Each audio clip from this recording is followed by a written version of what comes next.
नमस्कार, मैं हूँ सुमित। स्वराज एंटरटेनमेंट में आपका बहुत-बहुत स्वागत है। आज हमारे साथ में है शहज़ मीन, जिनको आपने फ़िल्म रक्षाबंधन में देखा होगा और ये रियल लाइफ़ में ये अक्षय कुमार की बहन बनी है। चलो हम आपको उनसे मिलवाते हैं। मैम बहुत-बहुत धन्यवाद हमसे जुड़ने के लिए। शुक्रिया मुझे यहाँ बुलाने के लिए। मैम सबसे पहले तो मैं ये पूछना चाहता हूँ आपसे कि इतना बड़ा आपको ब्रेक अक्षय कुमार के साथ मिला है। उनकी सिस्टर के तौर पर आप उनकी एक छोटी नटखट बहन बनी हो, तो अपने एक्सपीरियंस के बारे में बताइए आप। जी बचपन से ही मेरा सपना रहा है कि मैं एक दिन बड़े पर्दे पे आऊँ और इस मूवी से मेरा ये सपना पूरा हुआ है, तो ऑफ कोर्स ये मूवी मेरे लिए बहुत स्पेशल है। और लकीली मैं ये बोलूँगी कि मुझे लोग भी बहुत अच्छे मिल गए। आनंद सर, अक्षय कुमार सर, भूमि मैम और मेरी सारी बहनें। वो सब ने मुझे एकदम घर वाला माहौल दिया और बहुत कुछ सीखने को मिला इस सेट पे, क्योंकि ये मेरा पहला सेट था, पहला कैमरा एक्सपीरियंस। तो मैं यही बोलूँगी कि मेरी स्कूलिंग जो है बहुत अच्छे से हुई है मेरे फर्स्ट मूवी के द्वारा। अब आपके साथ जो दूसरी एक्ट्रेस थी आपकी बहन बनी है, चाहे मैं सदिया की बात करूँ, चाहे मैं दीपिका की बात करूँ, तो मतलब आप एक फ़िल्म में ही आपका एक बहन जैसा कोऑर्डिनेशन है क्या? मतलब अभी भी आप ऐसे बहन की तरह मिलते हैं? या थोड़ा-सा कैट फाइट भी मान लो? जी, हम मिलते हैं और हम मिलते ही रहते हैं। और इवन हम लोगों को बिल्कुल टाइम नहीं लगा था कि हमको बहुत समय लग रहा है दोस्त बनने में, मुझे याद है। पहले या दूसरे दिन में ही मैं बीमार हो गई थी और दीपिका जो है, जो मेरी मतलब दुर्गा का रोल प्ले कर रही है मूवी में, उन्होंने मेरे लिए घर का खाना लाई और वो मेरे को डॉक्टर के पास ले गई। स्मृति जो है वो मेरी रूममेट थी, वो मेरा ख़्याल रखती थी। सादया भी बहुत केयरिंग थी। तो हम लोग एक-दूसरे को हमेशा सपोर्ट करते रहते हैं और अभी भी आज भी एक-दूसरे के साथ हैं और मिलते रहते हैं। रक्षाबंधन करने के बाद आपकी लाइफ़ कितनी बदल चुकी है? ये बताइए थोड़ा-सा। मतलब ऐसा है कि आप कहीं जाते होंगे तो लोग कहते तो होंगे, देखो वो अक्षय कुमार की बहन आ रही है, ऐसा कुछ हो रहा है क्या आपके साथ? जी, और मेरे को बिल्कुल विश्वास नहीं होता है कि ये मतलब सच में मेरे साथ हो रहा है। तो कई बार ऐसा हुआ है कि मैं जा रही हूँ और मेरे को एकदम से अपना पोस्टर दिखता है और मुझे रियलाइज़ नहीं होता कि मैंने अपना ही पोस्टर देखा। Then I am like oh! ये तो मैं ही थी, अभी-अभी मैं अपने आप को ही देख के गई हूँ। तो ये सब लोग मुझे रोकते हैं और फ़ोटोज़ क्लिक करते हैं। कई बार तो कई आंटियाँ मुझे बार-बार टच करके जाती हैं, उनको लगता है मैं सच में खड़ी ही नहीं हुई हूँ उनके सामने। तो बहुत प्यार मिल रहा है और इंशाअल्लाह मुझे आगे भी इतना ही प्यार मिलता रहे। अब इतना बड़ा पावरफुल कैरेक्टर करके आप अपने आप को भविष्य में कहाँ देख रही हैं वैसे? मतलब फ़िल्म ही करना है क्या कुछ दूसरे काम में भी एज़ ए बिज़नेस आप प्रयास करेंगी? अ शुरू से ही मेरे को ये क्लैरिटी है कि मुझे एक्टर ही बनना है, तो जो कि मैं इस मूवी के द्वारा बन भी गई। और पहले मैं थिएटर किया करती थी, तो मेरे को एक्टिंग कंटिन्यू रखनी है, ये तो मैं श्योर हूँ। और कहीं पे भी, चाहे वो थिएटर हो या स्क्रीन हो, मेरे को बहुत पावरफुल कहानियों का हिस्सा बनना है और ज़्यादा से ज़्यादा किरदार प्ले करना है।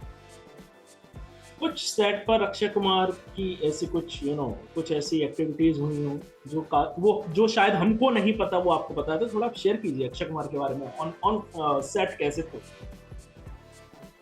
देखिए, वो एक्चुअली मिमिक्री बहुत अच्छी करते हैं अक्षय सर। और हम बैठे होंगे, वो हमारी ही मिमिक्री करना स्टार्ट कर देंगे और ऊपर से वो मैजिक मैजिक भी करके दिखाते हैं। अतरंगी रे में जैसे आपने देखा होगा, उन्होंने सिर्फ मैजिक मूवी में किया ही नहीं है, उन्होंने असल में सीखा है। तो वो कार्ड से हमको मैजिक ट्रिक्स सिखाते थे, हर टाइम हमको हँसाते रहते थे। और सिर्फ कॉमेडी ही नहीं, मैं बोलूँगी कि वो हमको बहुत अच्छी राय भी देते थे। मतलब he is a very nice guy, like a good guy. और उनके जो एक्सपीरियंसेस हैं, उनसे काफ़ी कुछ सीखने को मिलता था। तो मैं यही बोलूँगी कि he is a very good friend of mine. Set पे सबसे अच्छी बॉन्डिंग आपकी किससे थी? भूमि से थी या अक्षय सर से थी या सादिया, दीपिका, नीरज सूद जी? फिल्म में काफ़ी अच्छे एक्टर्स थे। देखिए, तो मैं बहुत बातें करती थी। सेट पे हर टाइम मैं उनके साथ बातें कर रही होती थी, long conversation about acting, theatre. पर मेरा जो बॉन्डिंग है भूमि पेडनेकर के साथ बहुत ही अच्छा था। और मुझे याद है, हम कई बार ऐसे ही वॉक पे निकल जाते थे और लंबी-लंबी बातें करते थे। और उनका टेक्स्ट भी आता है, आफ्टर वॉचिंग दिस फिल्म उन्होंने टेक्स्ट भी किया कि आप your presence in screen on screen is magical, और ये शब्द उनकी थ्रू आना मेरे लिए बहुत बड़ी बात है। मुझे याद है मेरा पहला मीडिया इंटरेक्शन था जब, तब भी भूमि ने मुझे मैसेज किया कि all the best for your first media interaction. So these small things matters a lot and she is very close to my heart. चूंकि ट्विंकल खन्ना ने भी एक पोस्ट किया था फिल्म देखने के बाद कि आप फिल्म देख कर आएंगे, सो मतलब शी वॉज डैम श्योर कि आपकी आंखों से आंसू तो ज़रूर आएंगे। तो ऐसा कभी आपको मौका मिला कि उन्होंने आपको मिलने के लिए बुलाया? क्योंकि जितने मैंने ऑडियंस देखा था, हालांकि मैंने भी फिल्म देखी थी, काफ़ी इमोशनली फिल्म थी और लोग एक आंखों में आंसू लेके निकल रहे थे, क्योंकि जो एक सब्जेक्ट था एक बहुत ही एक दहेज प्रथा, क्योंकि हमारे देश में अभी भी लोग इस चीज़ से पीड़ित हैं, उसको फेस कर रहे हैं। तो उससे कुछ आपके जीवन में कितना क्या बदलाव आया इन सब चीज़ों से? मैं यही बोलूंगी कि ट्विंकल खन्ना जी से भी मेरी मुलाकात हुई एक फैमिली स्क्रीनिंग पे, डिम्पल मैम से भी हुई, और उन्होंने बताया कि उनको मूवी कितनी पसंद आई।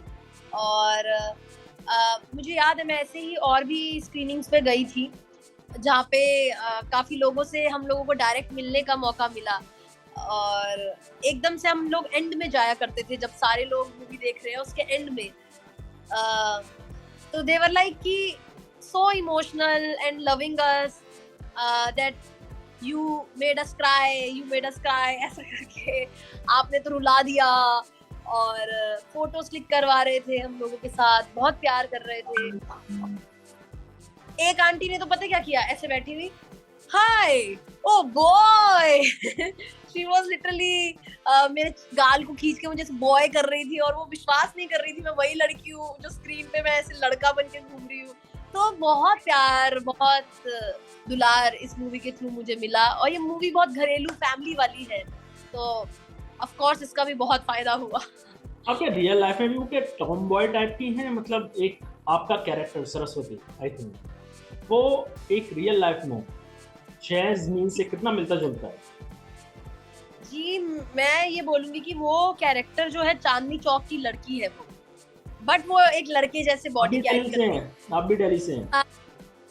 और मैं भी दिल्ली से ही हूँ, तो ये हमारे किरदार में कॉमन है। पर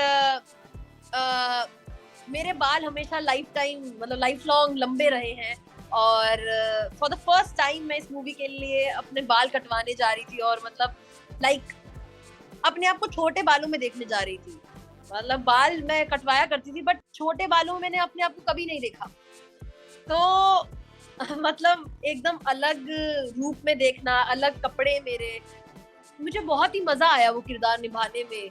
वो वैसा अलग कुछ अलग करने में लाइफ में बहुत मजा आता है, और मुझे लगता है सबसे कूल क्लोथ्स हुआ करते थे सेट पे, और जो फियरलेसनेस थी उसकी उस कैरेक्टर में, मैं चाहूंगी कि एक दिन वो मेरे अंदर भी आए, क्योंकि मैं बहुत ही डरपोक किस्म की लड़की हूँ।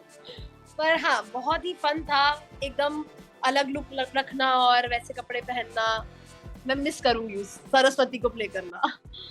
अब मेरा आपसे एक आखिरी सवाल कि आपके अपकमिंग प्रोजेक्ट्स कौन कौन से हैं जिस पर आप काम कर रहे हैं? डेफिनेटली ऑफर्स तो आपको आ रहे होंगे। जी वही, अभी क्या है कि मैं चूजिंग स्टेट पे हूँ, और मुझे कुछ भी समझ नहीं आ रहा है, बट मैं यही कोशिश कर रही हूँ जैसे ही फाइनलाइज हो मैं खुद से सबको आकर के बताऊं, और दैट्स इट। शहज़मीन, हमसे जुड़ने के लिए बहुत बहुत धन्यवाद। शुक्रिया। आज के लिए बस इतना ही, मिलते हैं जल्द एक नई शख्सियत के साथ। नमस्कार।